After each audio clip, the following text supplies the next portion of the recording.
Hey guys, it's the Desert Sportsman.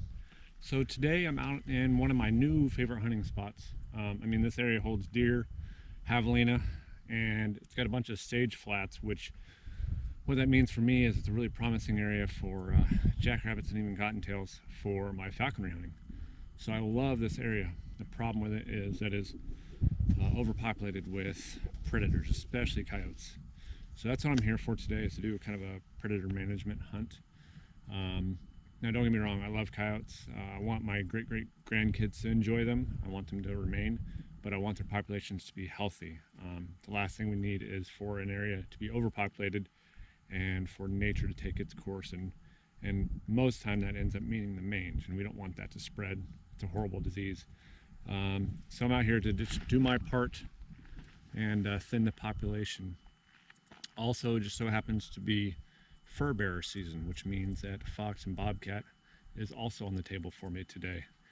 I'll be honest, I've only harvested one bobcat here in Arizona, and that's mostly because it seems like all the times that I've called in bobcats, it's not been the season.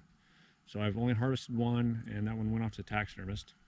So I'm looking forward to harvesting another because I actually want to try the meat. I'm one of those crazy guys that actually want to try it. I've heard it's pretty good.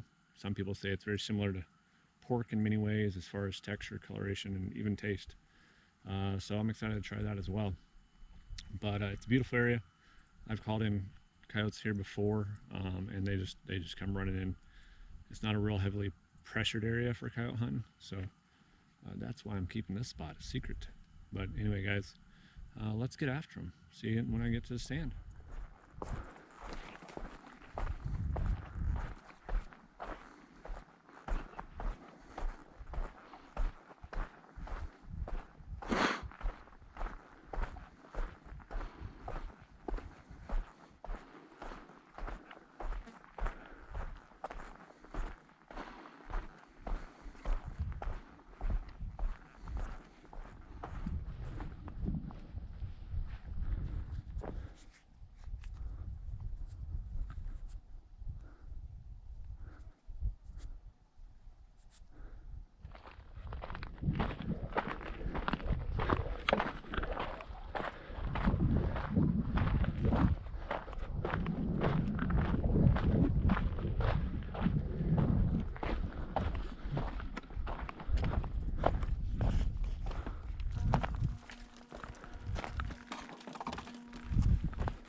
All right, guys, so there we have it. We were able to put one down. First stand was no luck. Had one come in, but we were right on the hill, and it came in on the downwind side of the hill, and I didn't see it until it was had already busted us. So I decided to change locations. It's a more open area. Our wind is now to my back, so I can see all down this valley area. This first year female, it looks like, was coming in kind of from our downwind, but hadn't quite gotten to our downwind yet. She was still, kind of crosswind of us. before she came in, and she just kept charging in, and I kept paying attention to the wind. Obviously, I also wanted to get it on video, which makes this whole process very challenging. If anybody's ever tried to self-film your hunts, it can be very challenging running 2-3 cameras, plus the collar, plus the gun, paying attention to the wind, all that kind of stuff. But we lucked out on this one. She just came in the right location. She was coming into what she believed to be downwind of everything, but she wasn't directly downwind of me, so that worked out really well for us. As soon as I smacked her, I hit her center chest. She was, dead before she knew it, kind of thing. I decided to go ahead and on this, I love this Icotech Outlaw, man, especially when I put my Tony Tebby sounds on there. But it's got a programmable remote, and one of the options is a coax button. Basically, all that is a pre-programmed sound that you hit a single button, it automatically goes to that sound every time. For my coax button, a lot of people use like a mouse distress, something real quiet. If a coyote gets hung up, they'll use the coax sound to kind of squeak it in or something like that. For mine, I've got coyote yelping sounds for after the shot. I hit the coax button, which switches to coyote yelping, and after, I don't know, 2-3 minutes maybe max, saw another one charging in from our crosswind, which was really good. And then wind started to swirl a little bit, and changed it downwind for me, from the coyote, which worked out even better. But because the wind changed, it looked like it hung up and was trying to figure out best manner of approach to approach from the downwind. These coyotes are super intelligent, and they can feel the wind change, and they're, especially when it's a yelping coyote like that, they're going to want to come from the downwind to kind of research the situation before they head right into it. So it disappeared for a while behind some brush. I knew it was still in the area because I could see all avenues of escape from that brushy area. And then I finally saw it slink up and just kind of staring at me, and I knew it wasn't going to stay there. It was probably about, I don't know, 100, 150 yards away.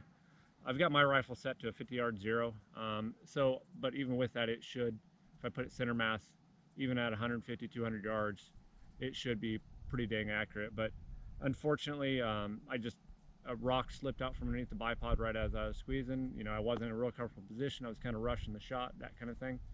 And shot just a little bit high. Saw some fur fly out the top of its shoulders, but when I saw it running away, it was completely fine. So